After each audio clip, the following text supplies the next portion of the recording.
वृत्तियों के निरोध का नाम योग है और योग से भगवत प्राप्ति अभीष्ट मानी जाती है। जब व्यक्ति योग दर्शन के नियमों को अपने जीवन में उतार कर ऐसी साधना कर लेता है कि वो चित्त को अपनी इच्छा अनुसार किसी भी स्थान में रोकने और वहीं स्थिर करने में समर्थ हो जाता है, तब उस साधना का नाम योग है। परंतु योग यहीं तक सीमित नहीं है, उसके विभिन्न आयाम हैं। अनेक ग्रंथों और मतों में उसके विभिन्न आयाम वर्णन किए गए हैं, जिनकी रूपरेखा निम्न 9 प्रकार के शीर्षकों में स्पष्ट की गई है। ये बिंदु हैं: वेदों में योग, उपनिषदों में योग चर्चा, गीता में योग, जप योग, मंत्र योग और वेदांत का योग, श्रीमद् भागवत में योग चर्चा, कबीर का योग, श्री अरविंद का पूर्ण योग, सुरत छंद योग तथा कुंडलिनी योग, श्री योग वशिष्ठ में योग। हठ योगी और राजयोगी की तुलना करते समय हमें यह स्पष्ट रूप से जानना चाहिए कि हठ योग का संबंध स्थूल शरीर और प्राणवायु के निग्रह से है, जबकि राजयोग का संबंध मन से है। इन विभिन्न बिंदुओं में योग के हठ योग का अभ्यास जहां समाप्त होता है, वहीं से राजयोग का प्रारंभ होता है। विभिन्न आयामों की एक संक्षिप्त रूपरेखा पाठक को योग के विभिन्न आयामों को समझने में बड़ी सहायक होगी। आजकल शिवयोग का भी बहुत प्रचलन है, पर पारमार्थिक दृष्टि से राजयोग और शिवयोग में कोई विशेष भेद नहीं है। नंबर 1, वेदों में योग। योग भारत के प्राचीन मनीषियों की अद्भुत देन है। संसार में कोई भी ऐसा व्यवहारिक एवं पारमार्थिक कार्य नहीं है जो एकाग्रता के बिना निष्पन्न हो सके। आर्य जाति के समस्त साहित्य में योग की मुक्त कंठ से प्रशंसा की गई है। योग में एकाग्रता, ध्यान और समाधि शब्द एक ही अर्थ के प्रतिपादक हैं। यज्ञ, दान और तप में मुख्य स्थान यज्ञ का है और यह अनुष्ठेय धर्म 3 अंगों में विभक्त है। वो भी यज्ञ भी 3 प्रकार का होता है: कर्म यज्ञ, उपासना यज्ञ तथा ज्ञान यज्ञ। ज्ञान यज्ञ भी योग के बिना आत्मलाभ करने में बिल्कुल असमर्थ है। वृहदारण्य कोश। अरे, आत्मा का ही दर्शन, श्रवण, मनन और निधिध्यासन करना चाहिए। निधिध्यासन को आत्म साक्षात का साधन माना गया है। निधिध्यासन और ध्यान पर्यायवाची हैं। दर्शन शास्त्र और पुराण आदि स्मृतियों में भी योग की महिमा बताई गई है। ऋक संहिता में स्पष्ट उल्लेख है कि योग के बिना विद्वान का कोई भी यज्ञ कर्म सिद्ध नहीं होता है। सभी कर्मों की निष्पत्ति का एकमात्र उपाय चित्त समाधि या योग ही है। मन की क्रिया मनुष्य के बंधन का कारण है।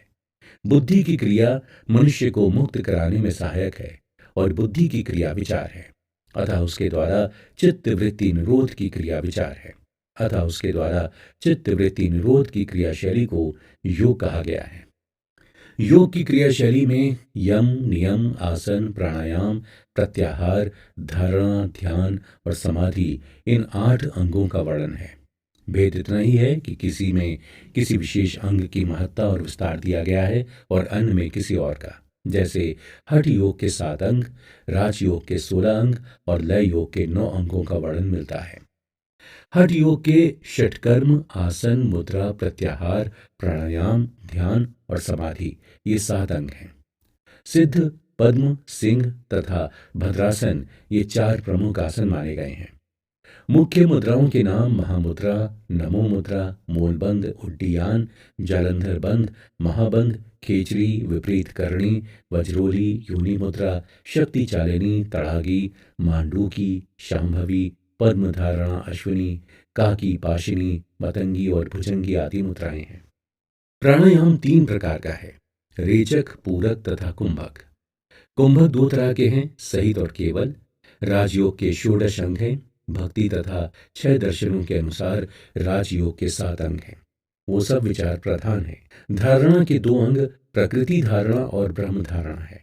ध्यान के 3 अंग विराह ध्यान, ईश ध्यान तथा ब्रह्म ध्यान और समाधि के 4 अंग वितर्कानुगत, विचारानुगत, आनंदानुगत एवं अस्मितानुगत है। लय योग के अंगों का नाम यम, नियम, स्थूल क्रिया, सूक्ष्म क्रिया, प्रत्याहार, धारणा, ध्यान, लय क्रिया एवं समाधि है। भूमध्य के ऊपर जहां ईड़ा और पिंगला मिलती हैं, वहां पर मेरु मध्य स्थित सुषुम्ना भी मिलती है। भारतीय दर्शन में प्राण विद्या का भी विशेष महत्व है। वेद के दो विभाग हैं, मंत्र तथा ब्राह्मण। मंत्रों के संग्रहों को संहिता कहते हैं। ब्राह्मणों के तीन भेद हैं, ब्राह्मण, आरण्यक तथा उपनिषद। उपनिषद में ब्रह्म विद्या का वर्णन है। इसे ज्ञान कांड भी कहते हैं। ऐतरेय आरण्यक में प्राण विद्या की बड़ी महिमा का वर्णन है। प्राण ही ऋषि रूप है, प्राण ही विश्वामित्र है। प्राण की उपासना हमारे यहाँ अनंत काल से चली आ रही है। योग शब्द का प्रयोग गीता में 7 अर्थों में हुआ है, जैसे भगवत प्राप्ति रूप योग, ध्यान योग, निष्काम कार्य योग, भगवत शक्ति रूप योग, भक्ति योग, अष्टांग योग तथा सांख्य योग। साधारणतया सांख्य का अर्थ होता है महर्षि कपिल द्वारा प्रतिपादित सांख्य शास्त्र, और उसमें 25 तत्व माने गए हैं। सांख्य शास्त्र के पुरुष प्रकृति का वर्णन ऋग्वेद में भी है। इसके बाद सांख्य के सिद्धांतों का प्रतिपादन उपनिषदों में भी मिलता है। उपनिषदों में योग चर्चा। योग शब्द मनोनिरोध वाचक है, और मनोनिरोध के बिना ज्ञान, भक्ति और कर्म सभी व्यर्थ होते हैं। प्रायः सभी उपनिषदों में योग का प्रधान रूप से वर्णन पाया जाता है। ज्ञान, परम भक्ति और योग, ये तीनों शब्द भगवत प्राप्ति के प्रमुख साधन माने गए हैं। योग के साधक के फल का वर्णन श्रुति में इस प्रकार से किया गया है। न तस्य रोगो न जरा न मृत्युम प्राप्तस्य योगाग्निमयम शरीरम। श्वे 2/12।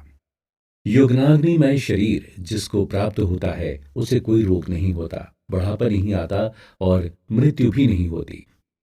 मुंडकोपनिषद में भी योग का बहुत वर्णन मिलता है।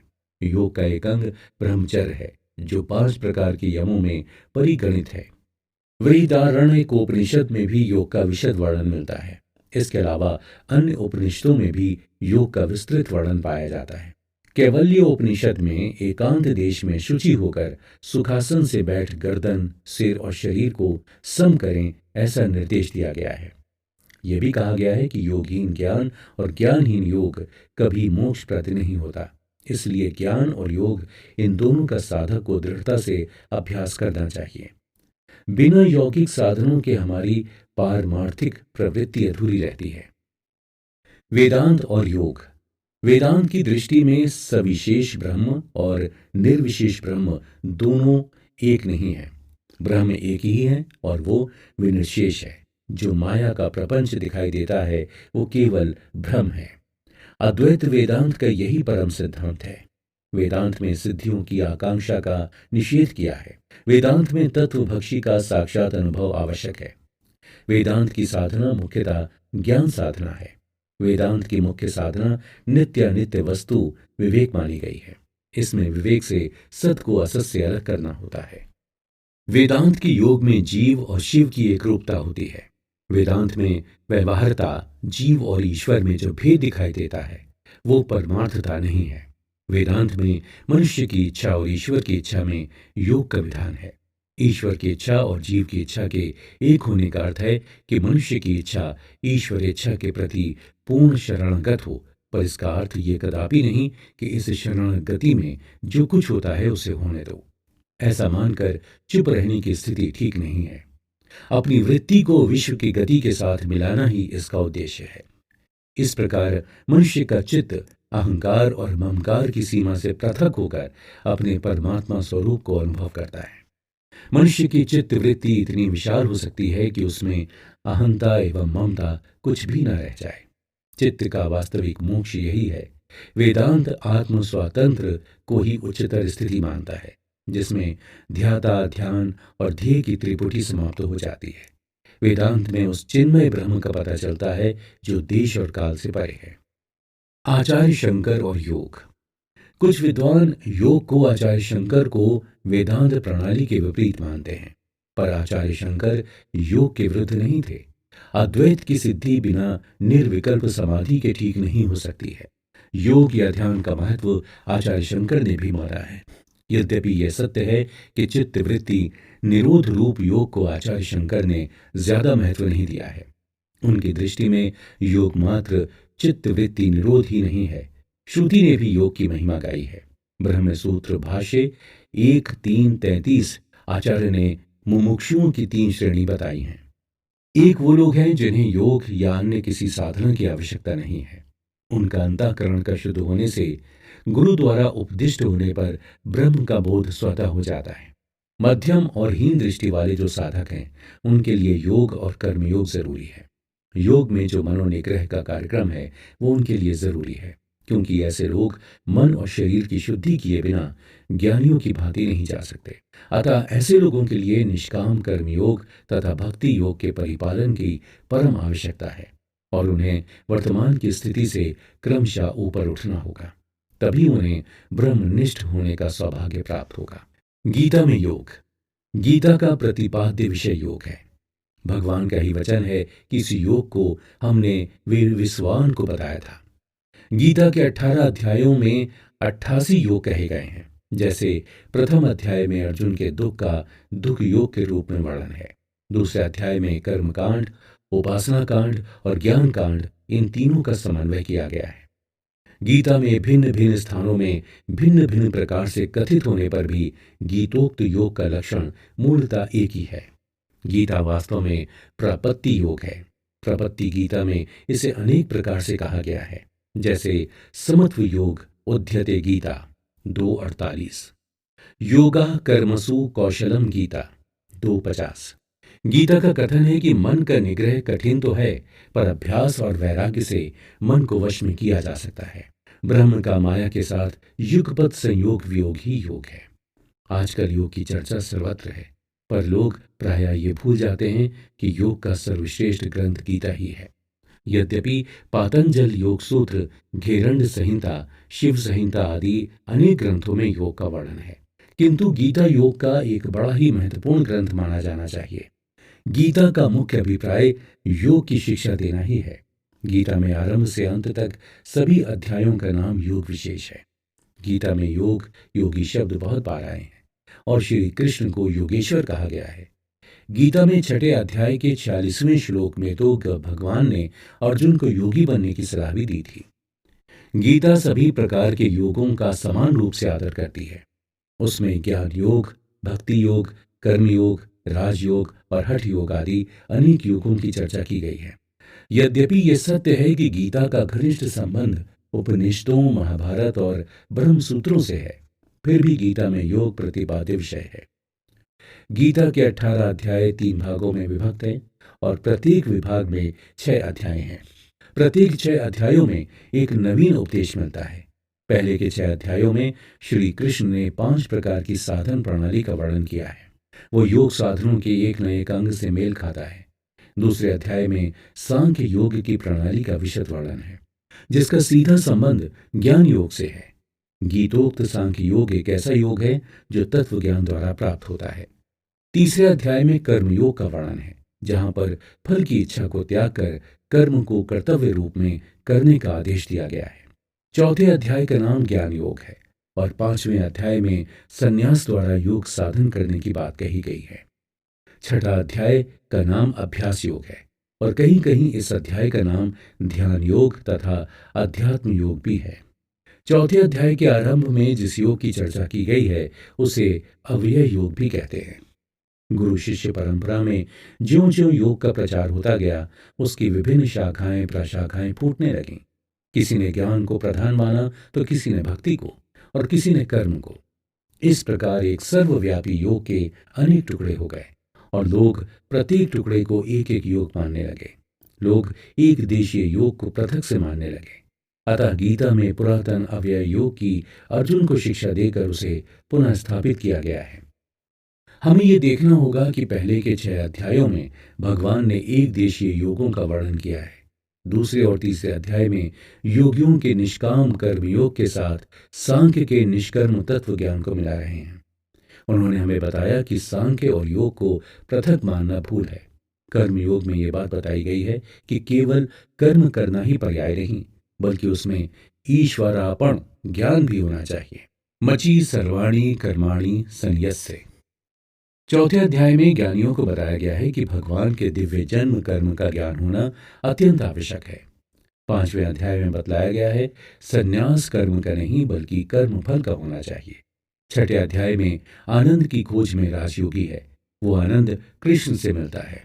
12वें अध्याय में भगवान कृष्ण ने अर्जुन को भक्ति तत्व के बारे में विस्तार से बताया है। भगवान को मन और बुद्धि अर्पण करना साधक का कर्तव्य है। दूसरी बात, भगवान से प्रेम करना है। प्रेम रहित ज्ञान नहीं होता। तीसरी बात, कर्म रूप से भगवान की सेवा करनी चाहिए। और अंत में भगवान ने कहा है कि अपने अहंकार को फेंक दे। गीता का योग मार्ग आत्ममिलन, आत्मानुभव का मार्ग है। आत्मस्वरूप में स्थित होना आनंद की पराकाष्ठा है। गीता योग शास्त्र है। योग का उद्देश्य सिद्धि प्राप्त करना नहीं, वरन जीवात्मा का परमात्मा के साथ योग है। गीता का अंतिम लक्ष्य भगवत प्राप्ति ही है। जीव जब भगवान के ऊपर दृढ़ विश्वास करके आत्मसमर्पण करता है तो यह प्रपत्ति योग कहलाता है। गीता में इसी योग की प्रधानता है। आत्मज्ञान प्राप्त करने का सरल उपाय योग ही है, जिसे गीता में महत्व दिया गया है। गीता में योग शब्द का प्रयोग प्रायः 200 बार आया है और प्रायः तौर पर गीता के संपूर्ण अध्यायों में ये शब्द ओतप्रोत है। अतः गीता में योग का महत्व बहुत स्पष्ट है।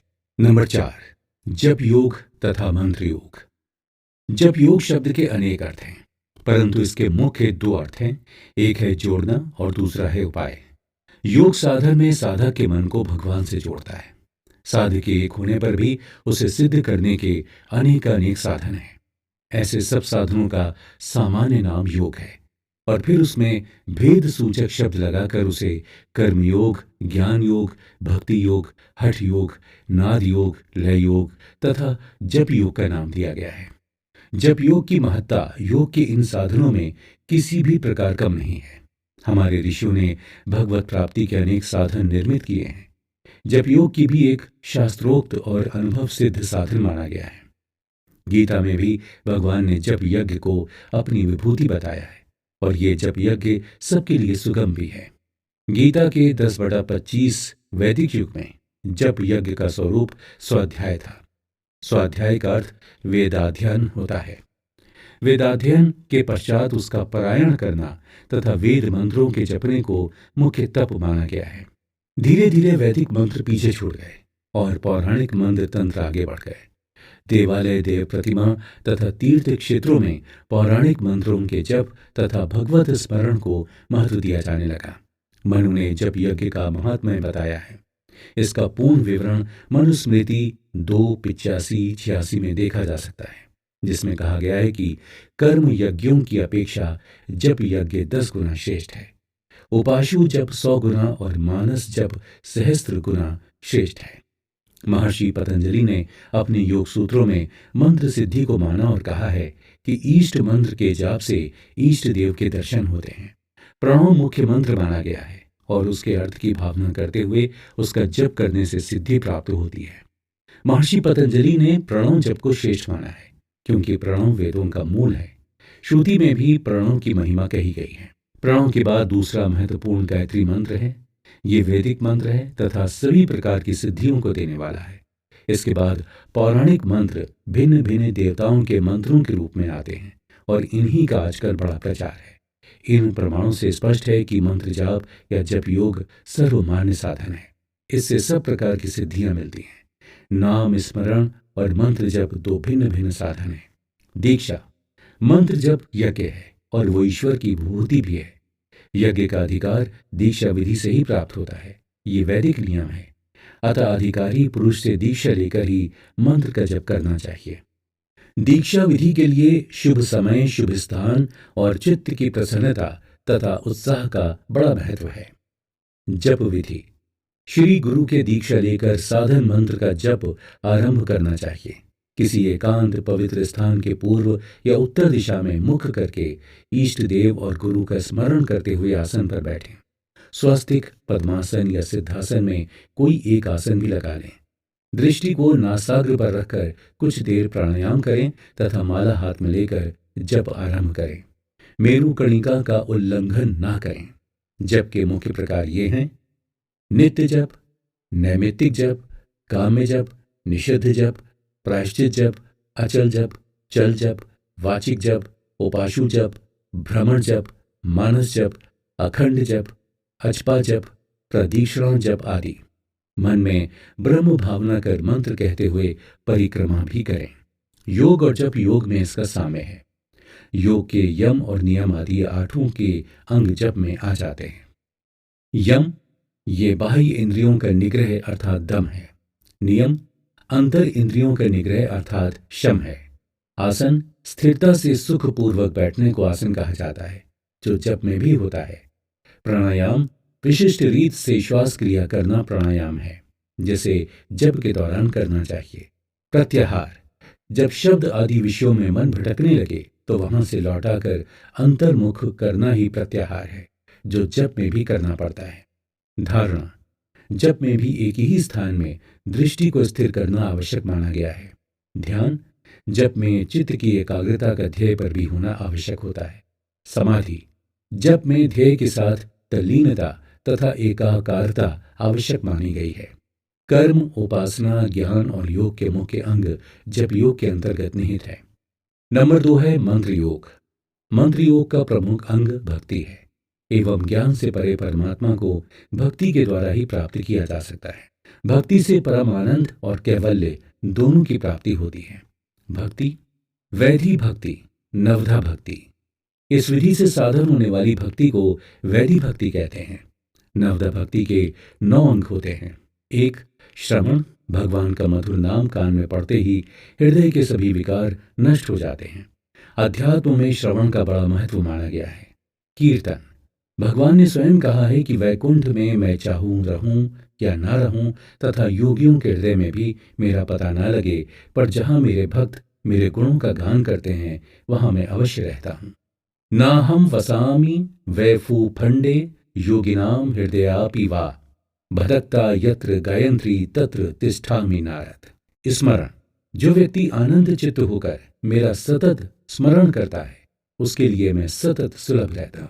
पाद सेवन अर्चन वंदन दास्य सख्य आत्मनिवेदन की समाप्ति भी रागात्मिका भक्ति में होती है। पराभक्ति एवं स्वरूप ज्ञान दोनों एक ही है। पराभक्ति स्वरूप ज्ञान समाधि पर वैराग्य इन सब की एक ही स्थिति है, इनमें भेद नहीं है। मंत्र योग का दूसरा अंग शुद्धि। शुद्धि 2 प्रकार की होती है, बाहर की शुद्धि और अंतर की शुद्धि।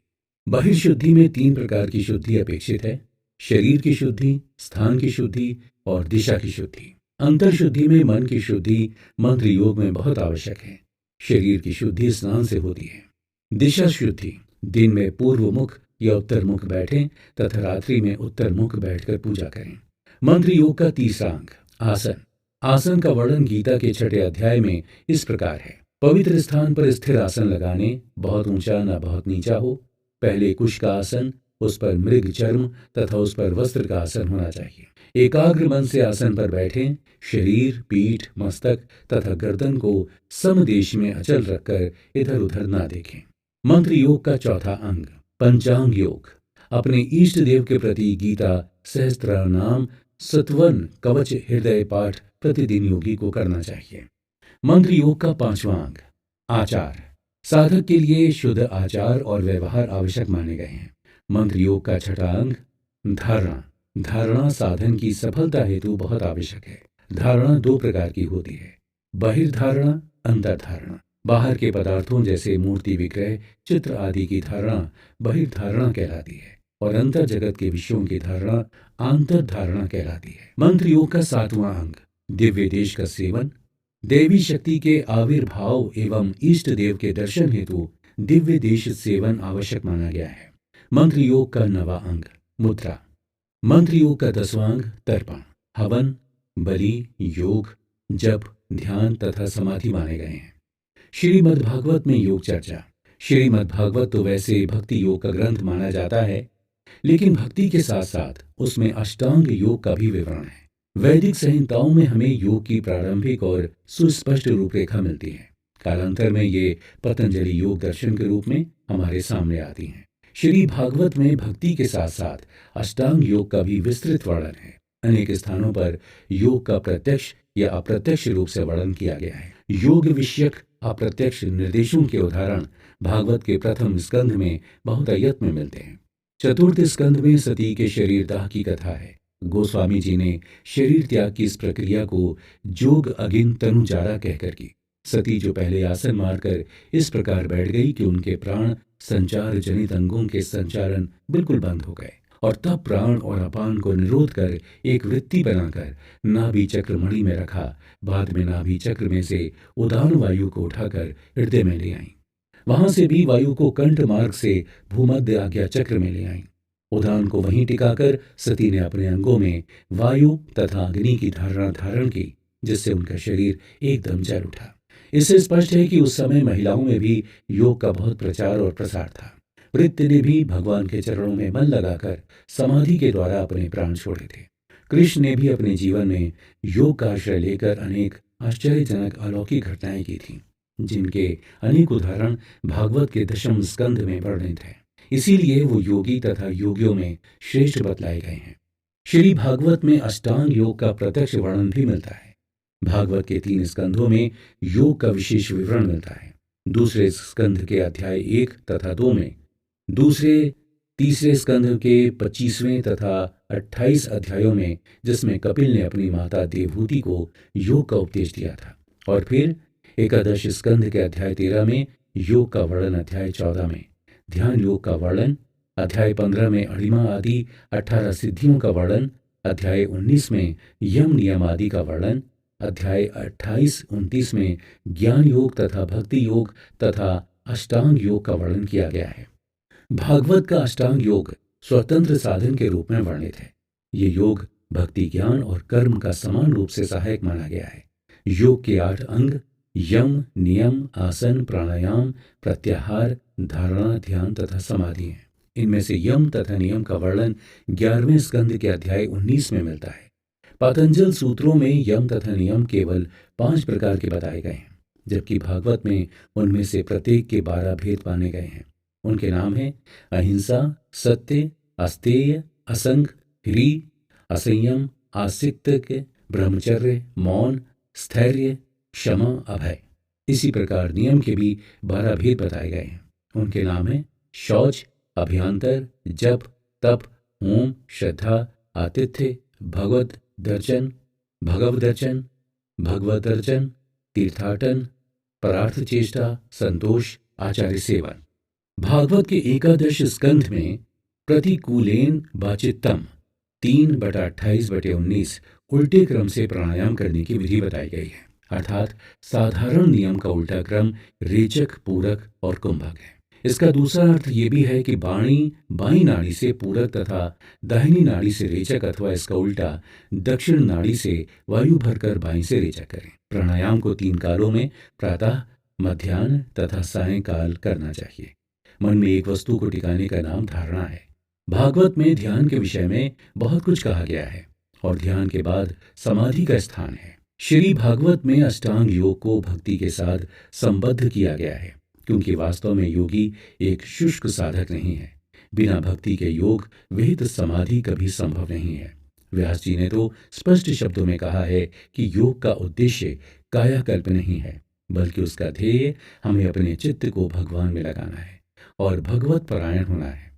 योग साधन करने से काया यदि कल्पांत तक भी जीती रहे तो उसका क्या अर्थ होगा अगर व्यक्ति भगवान के प्रति प्रेम ना हो। भक्ति के बिना योग का महत्व अत्यधिक सीमित हो जाएगा। कबीर का योग। कबीर भक्त हैं, प्रेमी हैं, योगी हैं। कबीर के अनेक पदों को देखकर ऐसा प्रतीत होता है कि मानो वो योगियों की हूबहू बातें कर रहे हैं। कबीर की प्रश्नोत्तरी प्राचीन योगियों के समान है। योग के संबंध में कबीर के अनेक पद हैं। वो पवन उलटकर षट चक्र भेद करके शून्य गगन में समाहित होना चाहते हैं। उल्टे पवन षट चक्र वेधा मेरुदंड सर पूरा, गगन गर्जी मन सूनी समानम बाजे अनहद दूरा। योग के संबंध में यदि कबीर की बातें की जाएं तो उनके साहित्य भी एक समुद्र के समान है। उनकी तरह योगी और सिद्धाचार्यों की योग संबंधी मतों का अनुशीलन भी आवश्यक है।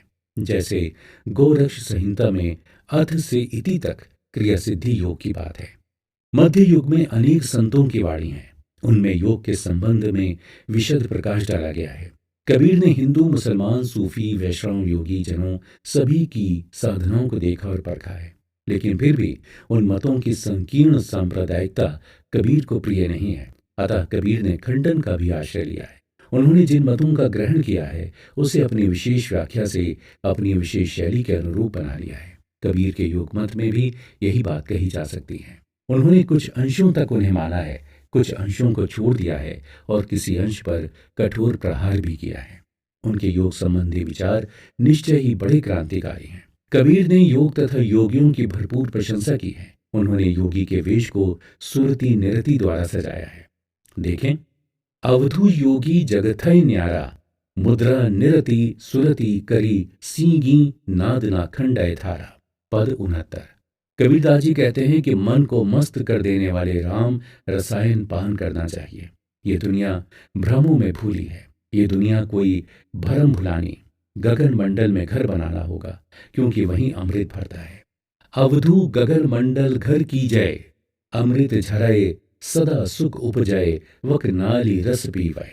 पद 70। संत कबीरदास जी समाज सुधारक, महान काव्यधर्मी और दार्शनिक ही नहीं थे, बल्कि वो एक पहुंचे हुए योग साधक भी थे। उनकी योग साधना सामान्यतः तांत्रिक, यौगिक और शाक्त योग साधना से प्रभावित थी। वो निर्गुणी ज्ञान मार्गी होते हुए भी साकार साधकों के सिद्धांतों को भी अपनी साधना में शामिल करते थे। यही कारण है कि उनकी साधना केवल अंतर्मुखी ना होकर संतुलित है। कबीर ने ब्रह्म को नाद स्वरूप माना है और ब्रह्म की प्राप्ति के लिए उन्होंने नाद योग साधना को सर्वोत्तम माना है। उनकी कविताओं में नाद योग साधना की विस्तार से चर्चा की गई है, जिसमें कहा गया है कि ब्रह्मांड नाद का ही स्थूल जप है और पिंड उस ब्रह्मांड का संक्षिप्त रूप है। कबीर का नाद योग हठ योग और कुंडलिनी योग से सीधा ताल्लुक रखता है। उनकी कविताओं में कुंडलिनी का जिक्र बार बार आता है। वो इसी बात की पुष्टि करता है, काले कमलनी तू मूर्छानी, तेरे ही नाल सरोवर पानी। इनका नाद परम लक्ष्य का एक सोपान भी है। अगर हम इनके भावनात्मक रहस्यवाद की बात करें तो इन्होंने स्वयं जीवात्मा व परमात्मा को प्रियतम मानकर उससे मिलने के आनंद का उल्लेख निम्न पदों में किया है। दुल्हिनी गावहु मंगल चार, मोरे घर आए हो राजा राम भरतार। कबीर मुसलमानी साधना और योगियों की योग साधना दोनों से परिचित थे। उन्होंने योगियों के ढोंग पर कठोर आघात किया है। उन दिनों साधारण लोक प्रचलित योग मतवादी योगियों की बड़ी भीड़ थी। वो जोगी बनकर दंड, मुद्रा, कंथा आदि लेकर भ्रम का भेष धरे घुमा करते थे। लोग योगी समझकर उन्हें सम्मान देते थे। कबीर ने उन सब की तीव्र आलोचना की है। उनके सारे संकीर्ण विधि विधानों से मुक्त साधक ही प्रिय थे। वो कहते हैं, बाबा जोगी एक अकेला, जाके तीरथ करत न मेला, झोली पतरा विभूति न बटवा, अनहद बेन बचावे। पद 207। कबीर की दृष्टि में योग का अर्थ और उसकी अंतिम परिणति भगवान के साथ प्रेम मिलन है। उन्होंने लोगों को योग और भक्ति दोनों से आकर्षित किया है। सचमुच में ही भक्ति और योग के क्षेत्र में कबीर का योगदान अद्भुत और विस्मयकारी है। श्री अरविंद का पूर्ण योग। श्री अरविंद का पूर्ण योग योग के क्षेत्र में विशेष सराहनीय है। श्री अरविंद की साधना बड़ी ही व्यापक और गूढ़ है। वैदिक युग में साधना के दो अंग थे, ज्ञान और कर्म। क्रमशः ये दोनों साधन पंथों के रूप में प्रचलित हो गए। गीता में इन दोनों पथों में भेद दिखाया गया है। इसमें कहा है, ज्ञान योगेन सांख्या नाम, कर्म योगेन योगी नाम। गीता में स्पष्ट कहा गया है कि ज्ञान और कर्म विरोधी मार्ग नहीं है। कर्म, ज्ञान और भक्ति, इन तीनों का समन्वय जीवन में अभीष्ट है। श्री अरविंद कुमार के अनुसार मनुष्य के अंदर जो देवत्व निहित है उसको देह, प्राण और मन में पूर्ण रूप से विकसित करना होगा और मानव जीवन को दिव्य जीवन में परिवर्तित करना होगा। और यही योग तथा सभी अध्यात्म साधनाओं का वास्तविक लक्ष्य है। उच्च जीवन प्राप्त करने के लिए मनुष्य को अहम, वासना और कामना तीनों का त्याग करना होगा। अरविंद के मत में मनुष्य के अंदर जब तक अतिमानस सत्ता का आविर्भाव नहीं होता तब तक मानव जीवन को दिव्य रूप में रूपांतरित करना असंभव है। श्री अरविंद का पूर्ण योग इस संबंध में अपनी विशेष भूमिका निभा सकता है और स्वयं को समग्र रूपांतरण योग्य बना सकता है। इसमें तनिक भी संदेह नहीं कि मनुष्य का जीवन दिव्यता की ओर अग्रसर होता रहे। यही महर्षि अरविंद के योग परक शिक्षा का अंतिम लक्ष्य है। सुरत शब्द योग तथा कुंडलिनी योग। राधा स्वामी संप्रदाय में जो योग साधन प्रचलित है उसका नाम सुरत शब्द योग कहलाता है। शब्द दो प्रकार के होते हैं, आहत और अनाहत। आहत शब्द वो हैं जो आघात अथवा दो वस्तुओं के टकराने से उत्पन्न होते हैं, तथा अनाहत शब्द वो हैं जो स्वतः बिना आघात के उत्पन्न होते हैं। इन अनाहत शब्दों में सुरत अर्थात ध्यान के जोड़ने से सुरत शब्द योग कहलाता है। सुरत शब्द मार्गानुमाई को दो युक्तियां सिखाई जाती हैं। ये सुमिरन और ध्यान की युक्तियां हैं जिसके निरंतर अभ्यास करने से मन को मलिन और चंचल होने से रोका जा सकता है। साधक में आत्मबल उत्पन्न होता है तथा वो सुरत शब्द की डोर के सहारे पिंड और ब्रह्मांड को पार कर सच्चा साधक बन सकता है। कुंडलिनी योग साधना। योग शास्त्र में अनेक गूढ़ विषय हैं। उसमें कुंडलिनी योग संभवतः गूढ़तम विषय है। कुंडलिनी योग का विवरण विभिन्न ग्रंथों में मिलता है। षट चक्र निरूपण में लिखा है, कला कुंडलिनी चैव नाद शक्ति समन्विता। घेरण्य संहिता में भी कुंडलिनी को आत्मशक्ति कहा गया है। मूलाधार आत्मशक्ति उफंडली पर देवता शायिता भुजंगकारा साधिरंग विलयम वंत साधर गिव साधर साधर गिव लयन लाय साधर गिव लयान्विता साधर गिव लयान्विता शायिता भुजंगाकारा साधिर गिवल साधर गिवल यान्विता। संपूर्ण जगत को जो चलाती है वो अव्यक्त कुंडलिनी है और व्यष्टि रूप से जीव को चलाने वाली व्यक्त कुंडलिनी है। कुंडलिनी शक्ति के प्रकट तथा व्यक्त होने के साथ वेग उत्पन्न होता है। उससे जो पहला स्फोट होता है उसको नाद कहते हैं। नाद से प्रकाश होता है। नाद के तीन भेद हैं, महानाद, नादांत और निरोधिनी। और बिंदु के भी तीन भेद हैं, इच्छा, ज्ञान और क्रिया। जीवो ब्रह्मैव नापरा। जीव ब्रह्मा रूप है और जो ब्रह्मांड में है वही पिंड में है। कुंडलिनी शक्ति भी है, जैसे ब्रह्मांड में है वैसे ही पिंड में भी है। कुंडलिनी शक्ति के जाग उठने से मूलाधार से सहस्त्रार पर्यंत संपूर्ण शरीर प्रकाशमय हो जाता है तथा शिव शक्ति का मिलन सहस्रार में संभव हो जाता है। सुषुम्ना के मध्य भाग के वज्र नाड़ी है और वज्र नाड़ी के बद्ध। सुषुम्ना के मध्य भाग में वज्र नाड़ी है और वज्र नाड़ी के मध्य भाग में चित्रा नाड़ी है और चित्रा नाड़ी के मध्य भाग में ब्रह्म नाड़ी है।